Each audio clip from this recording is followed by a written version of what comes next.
महाभारत हुआ है ना। महाभारत में एक एपिसोड है बहुत शानदार जो बहुत कुछ सिखाने के लिए है, और आप साथ लेके जाइए जितने लोग ऊपर बैठे हैं, जितने लोग नीचे बैठे हैं। महाभारत में एक एपिसोड हुआ कि उसमें एक मार्मिक टच है। हालांकि तो युद्ध हुआ तो दोनों तरफ से लोग मरे। 18 अक्षौणी सेना थी। 18 अक्षौणी। 18 अक्षौणी का मतलब अब डिटेल में समझाने का मत बोलना कि एक अक्षौणी में कितने रथ होते हैं, कितने हाथी होते हैं, कितने घुड़सवार होते हैं, अब मत समझिए, मोटा मोटा समझिए। 18 अक्षौणी। 18 में 11 कौरवों के पास थी, 7 पांडवों के पास थी। मतलब पांडवों की सेना 7 अक्षौणी थी और कौरवों की सेना 11 थी। उनकी फालतू थी, कोई दिक्कत नहीं। बहुत लोग मरे, करीब करीब 1 करोड़ लोग मरे महाभारत के युद्ध। 1 करोड़ लोग उस जमाने के, पॉपुलेशन तब भी थी। हमको रोते रहते हैं 100 करोड़ हो गए, तब भी साला 1 करोड़। सो उसमें एक मार्मिक एपिसोड है। मार्मिक एपिसोड यह है कि अभिमन्यु वध उसका सबसे मार्मिक एपिसोड है कि अभिमन्यु को घेर के मारा गया। वो युवराज, एक युवक लड़का जो धनुर्धर था अपने पिता अर्जुन की तरह, उसको घेर के मारा गया उस प्रबल, और सबने मिल के मारा। और उसके अंदर कौरव पे सब बड़े से बड़े लोग थे। सब बड़े से बड़े लोगों ने अभिमन्यु को घेर के मारा। आपने ये जानकारी सुनी होगी, देखी होगी, कही होगी, कहीं ना कहीं पढ़ी भी होगी। लेकिन उस पर्टिकुलर एपिसोड में जो विलेन बना उसका नाम था जयद्रथ। उसने अभिमन्यु वध तो नहीं किया, लेकिन मरे हुए अभिमन्यु को लातों से मारा। जयद्रथ ने मरे हुए अभिमन्यु पे लात मारी। वध में शामिल नहीं था, लेकिन उसने मरे हुए अभिमन्यु को लात मारी। और इतिहास ये बोलता है कि जब अभिमन्यु वध हो रहा था तो अर्जुन अवेलेबल नहीं थे, वहां पर कहीं और गए थे, किसी और युद्ध में थे। लंबी कहानी है, उस पर नहीं जाता, लेकिन जो story of moral of the story है वो समझाना चाहता। जब अर्जुन लौट के आए भगवान कृष्ण के साथ, तो उसको पता चला कि मेरे बेटे अभिमन्यु का वध हो गया। लेकिन उसको दुख इस बात का नहीं था कि मेरे बेटे का वध हुआ। बोला तो रण क्षेत्र में योद्धा तो वीर गति को प्राप्त होते ही हैं, लेकिन उसको दुख ये हुआ कि मरे हुए को जयद्रथ ने लातों से मारा। उसने अंजलि में पानी लिया और ओथ ली। शाम को पहुंचा था कि अगले दिन सूर्यास्त से पहले अगर जयद्रथ का वर्ण नहीं कर दूंगा तो अपने आप को जला डालूंगा, अग्नि में अपने शरीर को समर्पित कर दूंगा अगर अगले दिन सूर्यास्त से पहले जयद्रथ को नहीं मारा मैंने।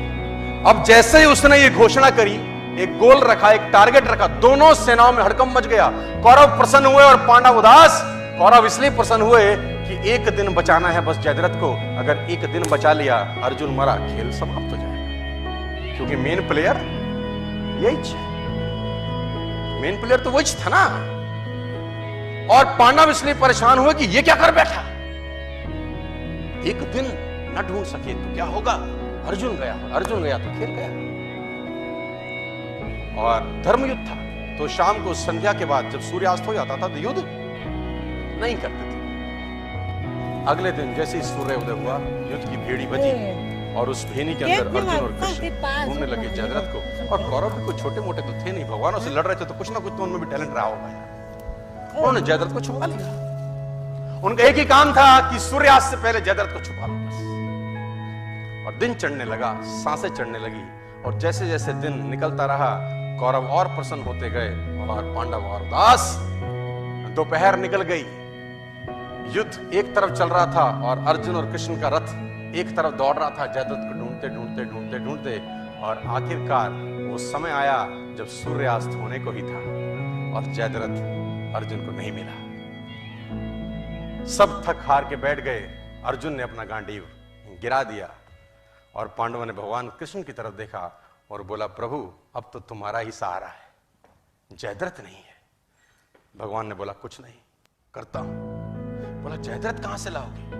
भगवान ने जयद्रथ तो नहीं लाए। उन्होंने क्या किया, माया रची और बादलों को आदेश दिया और उन्होंने सूरज को ढक दिया। तो उन्होंने बोला, ये क्या करते हो। भगवान कृष्ण का जवाब सुनिए, साथ लेके जाइए। बोला, माहौल बनाता हूं। क्या बोले, विनिंग एटमॉस्फेयर। बोले, माहौल बनाता हूं। और जैसे ही बादल सूरज के सामने आए, सूरज छुप गया और उन नालायकों को लगा कि सूर्यास्त हो गया। बेवकूफ अपनी बेवकूफाना बातें बहुत जगह दिखा देते हैं। कहते हैं ना, गधे के सर पे सींग नहीं होते। वो अपनी हरकतों से बताता है कि मैं गधा हूं। जैसे ही सूर्यास्त लगा, जो कि थुआ नहीं था, कौरवों ने जयद्रथ को आगे कर दिया। मन तो कर रहा है उनको ऐसी गाली दूं स्टेज पर, इस सालों घंटा 2 घंटा कौन सी चूल मचा रही थी तू। लेकिन कहते हैं विनाश काले विपरीत बुद्धि। कौरवों ने जयद्रथ को आगे कर दिया। अर्जुन घुटनों के बल बैठा है, गांडीव उसका गिरा हुआ है, और जयद्रथ अर्जुन को देख के हंसने लगा और गालियां देने लगा। कौरव हंसने लगे और अर्जुन को गालियां देने लगे कि तैयारी कर चिता पे जलने की। और जैसे ही जयद्रथ सामने आया, भगवान ने आदेश दिया और बादल सूरज के आगे से हटे और सूरज सामने हो गया। और जब सूरज सामने हो गया तो अर्जुन भौचक्का सा दिखा, ये क्या है। उसने भगवान कृष्ण की तरफ देखा। भगवान कृष्ण ने बोला, देखता क्या है, जयद्रथ सामने है, उठा गांडीव और चला डाल। और अर्जुन ने गांडीव उठाया और तीर चलाया और जयद्रथ का सर धड़ से अलग कर दिया। जयद्रथ मारा गया।